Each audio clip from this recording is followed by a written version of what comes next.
Primary তৃতীয় ধাপের ৬৫৩১ জন শিক্ষককে সুপারিশপ্রাপ্ত করা হয়েছে। আমাদের ৩১ অক্টোবর আমাদেরকে সুপারিশপ্রাপ্ত করা হয়েছে, ২০২৪ ৩১ অক্টোবর।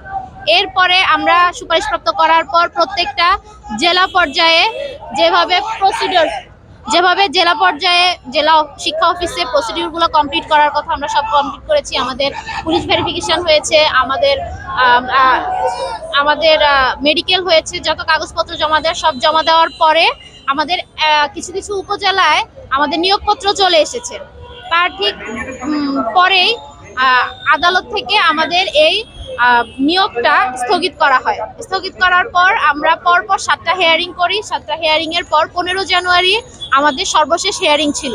ওই দিন আমাদের জাজমেন্টালের ডেট হয়। ডেট হওয়ার পর গত 6 ফেব্রুয়ারি আমাদের এই রাইট আমাদের ৬৫৩১ জনের নিয়োগটা বাতিল করা হয়। ঠিক তারপর থেকে আমরা এখন পর্যন্ত রাজপথে আছি। আমাদের এই যৌক্তিক দাবি, আমাদেরকে স্কুলে যোগদান না করানো পর্যন্ত আমরা আমাদের রাজপথ ছেড়ে যাব না। আমরা আমাদের দাবি আদায় করেই তবে বাড়ি ফিরব।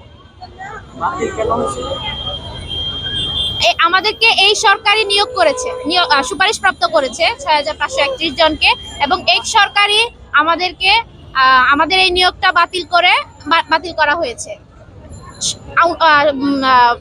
অন্তর্বর্তীকালীন সরকারি আমাদেরকে সুপারিশপ্রাপ্ত করে, এখন অন্তর্বর্তীকালীন সরকারি আমাদেরকে নিয়োগটা বাতিল করেছে। আমরা এর যৌক্তিক দাবি আদায় করে আমরা চাই যে আমাদেরকে যত দ্রুত সম্ভব আমাদেরকে নিয়োগ দিয়ে স্কুলে যোগদান করানো হবে। সেটা আমরা সেটা জানি না। আমাদের সাথে হয়েছে সেটা আমরা জানি, আমরা পূর্বের ইতিহাস জানি না। আর আমরা নিজেরা যেটা শিকার হয়েছে আমরা সেটার কথা জানি, আমরা পূর্বের কোনো কথা বলছি না।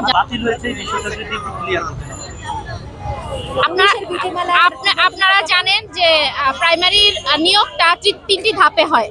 3টি ধাপে হয়। 64টা জেলার মধ্যে 21টা জেলা, ঢাকা বিভাগ এবং চট্টগ্রাম বিভাগের 21টি জেলা প্রাইমারি তৃতীয় ধাপে নিয়োগ পরীক্ষা হয়েছে। প্রথম 2টি ধাপ অলরেডি চাকরি করছে এবং দ্বিতীয় ধাপের প্যানেল থেকেও নিয়োগ দেওয়া হয়েছে, কিন্তু 19-এর বিধিমালা অনুযায়ী, এবং আমাদের এই রায়টা, আমাদের এই তৃতীয় ধাপটাও 19-এর বিধিমালা অনুযায়ী আমরা আবেদনটা করেছি।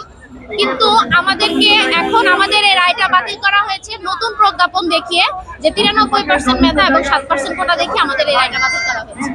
কিন্তু আমাদের সাথে একই বিধিমালায় প্রথম ধাপ এবং দ্বিতীয় ধাপ চাকরি করছে, কিন্তু আমরা এখন রাজপথে। দ্বিতীয় ধাপের প্যানেল নিয়োগ ডিসেম্বরে হয়েছে।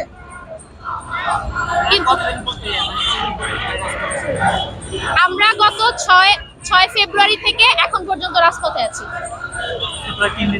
জি জি।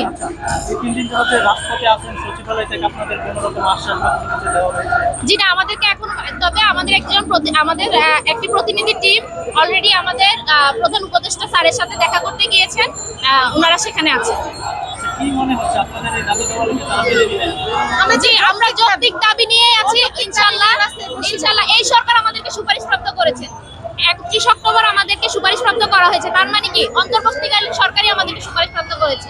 এবং তাহলে এই সরকার কেন আমাদের এই নিয়োগটা বাতিল করবে? একই বিধিমালায় একই সিস্টেমে 2টা ধাপে সব শিক্ষকরা একসাথে চাকরি করতেছে, কিন্তু আমাদেরটা জুলাই বিপ্লবের কারণে রেজাল্ট এখানে দেওয়া বন্ধ ছিল, কিন্তু এটা রেডি হয়েছে আগে। তো এর মধ্যে আমাদের এটা এইভাবে বাতিল করার তো কোনো যৌক্তিকতা আমি দেখতেছি না। একই বিধিমালায় একই সিস্টেমে 2 ধাপে শিক্ষকরা অলরেডি 6 মাস ধরে চাকরি করতেছে, এবং গত ডিসেম্বরের 10 তারিখে দ্বিতীয় ধাপের প্যানেল নিয়োগ পর্যন্ত একই বিধিমালায় নিয়োগ করা হয়েছে, এবং ওনারাও জয়েনিং হয়ে গেছে, অলরেডি ওনারা চাকরি করতেছে। কিন্তু আমরা কি দোষ করলাম? আমাদের কি দোষ? জি, আমি সাবিহা অদ্রি, আমি এসেছি লক্ষ্মীপুর জেলা থেকে।